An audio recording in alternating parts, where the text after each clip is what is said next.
Hola, amiga. Welcome to the Latina Leadership Podcast, a podcast by Latinas for all women. Get ready because today's conversation is really special. Hola, amigas. It's Andrea here, your host of the Latina Leadership Podcast. And last week in The Voices We Carry, we talked about the heavy, powerful stories we reclaim from our past. You know, the ones that shape our identity from the inside out. And today we're talking about a different kind of story.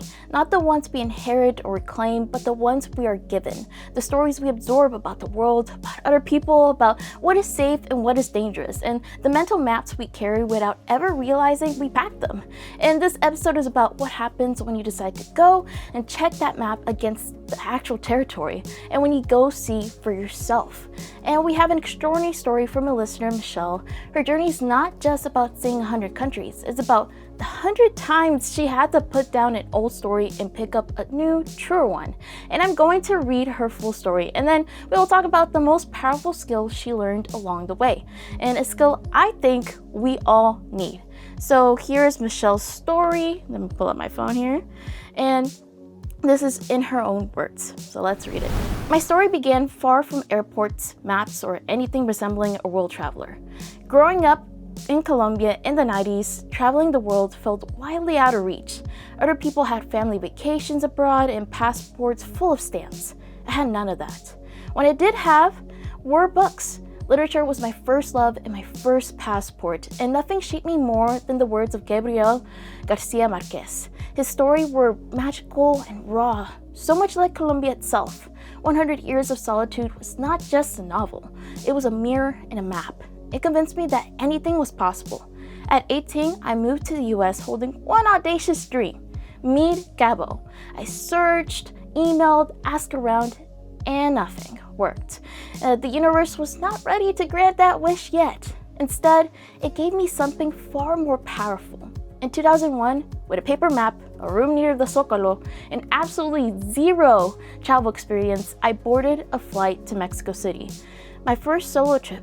I was exhilarated, terrified, and wildly unprepared. And then destiny unfolded. Ciudad de Mexico pulsated with life. I wandered Oaxaca's markets thick with spice and color, and I climbed pyramids that whispered ancient truths. I tasted food that felt like revelation. I listened to stories from strangers who became friends. Somewhere between a dusty Oaxaca pyramid and a mural in Mexico City, something clicked. This was not just a trip. This was a calling. Life had dared me to dream beyond what had been handed, and I answered.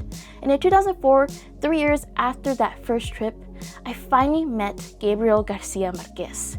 The dream that pushed me into the world became full circle. Fast forward 25 years, 100 countries, 65 of them solo. And now I see the deeper truth of this entire odyssey. Travel was not teaching me to discover the world. Travel was teaching me to unlearn it. I realized I had been carrying something heavier than my backpack. The inherited stories I had been taught about the world. Stories written by textbooks, governments, headlines, and fear. And then the world shattered them. In Bosnia, where I expected tension, I found warmth. In Rwanda, healing where I expected only grief. In the Middle East, generosity so vast it broke every false narrative I had absorbed. In Kosovo, Myanmar, the West Bank, I did not meet conflict. I met people. Real people with humor, hospitality, courage, joy, and dignity. Border by border, tea by tea, conversation by conversation, the world erased the false map I had inherited. I learned to wipe the slate clean and see with my own eyes. And that is when I understood the greatest lesson of all: unlearning. Unlearning became my true passport. Connection, my greatest destination. Because the moment you release inherited fear, the world becomes breathtaking. It expands, it softens, it opens.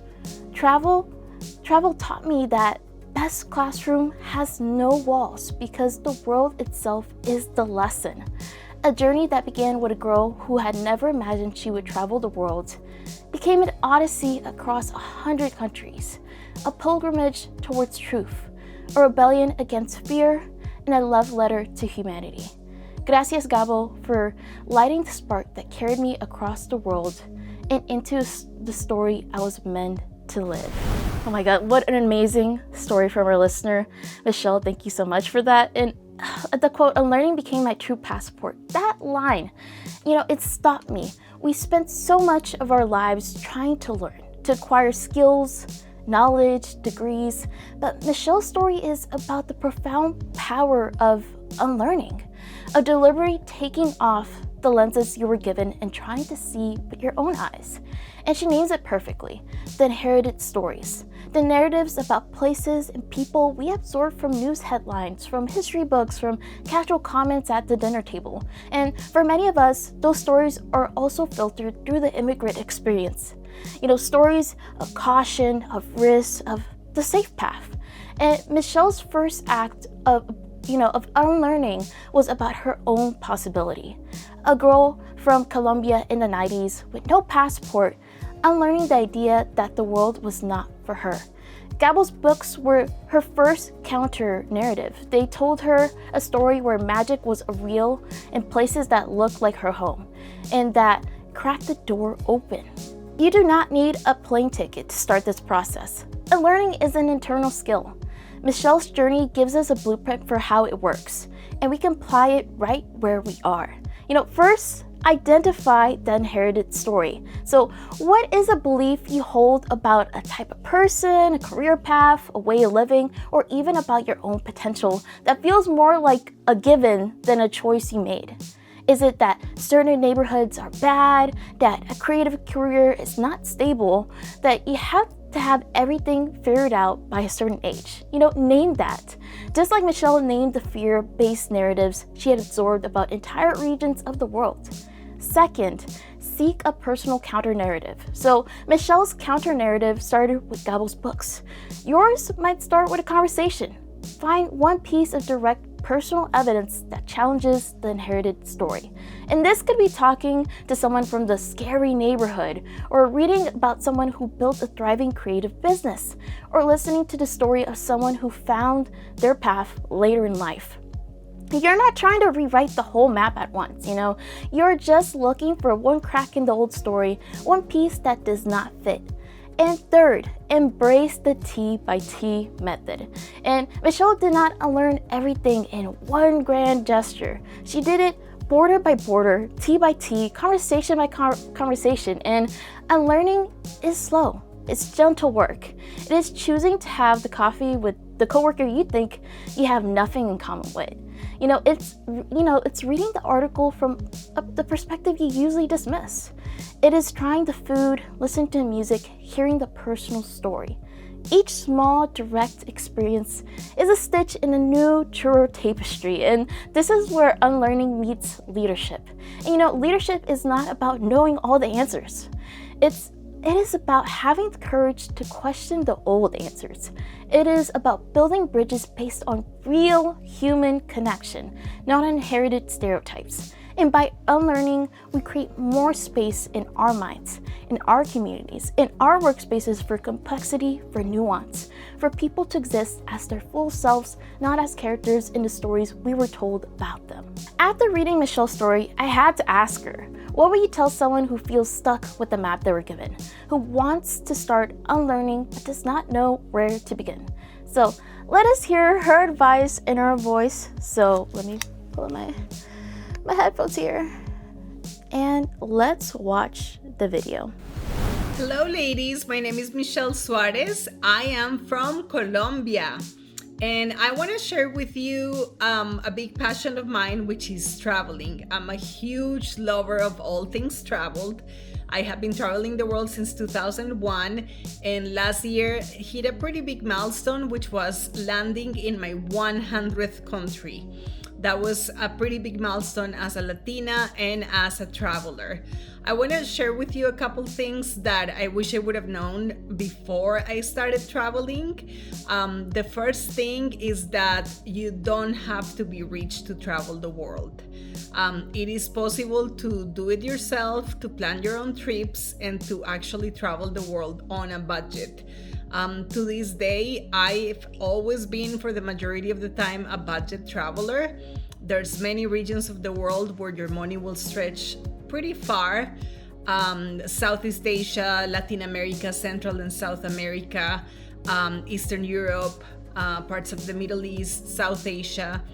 Those areas, you can easily travel on a budget, anywhere from like $35 to about $50 or $60 per day. And that includes like everything, your food, your transportation, your sightseeing cost, everything. So that's definitely a big tip, that your money can really stretch far, and it depends on where you go to how much you spend. And budget travel doesn't have to sacrifice the quality of your experiences or your trips. So that's my big secret. I've always been a budget traveler. The number 2 tip I want to give you is that if you're holding back or waiting for the perfect moment to travel, to get a promotion, to save thousands of dollars to go on that trip that you're dreaming about, the time is gonna be now. One of the best things I ever did was traveling since I was 18. Fast forward 25 years, and I'm at 100 countries right now. And traveling was a huge part of my life. It transformed my life. It changed my perspective on the world, on many things. And I don't think there's a perfect moment. I think the perfect moment is actually right now. There are ways to travel anywhere. You just have to find ways to, get clear on where you want to go, how long you want to go, what cities you want to hit, or what places you want to visit.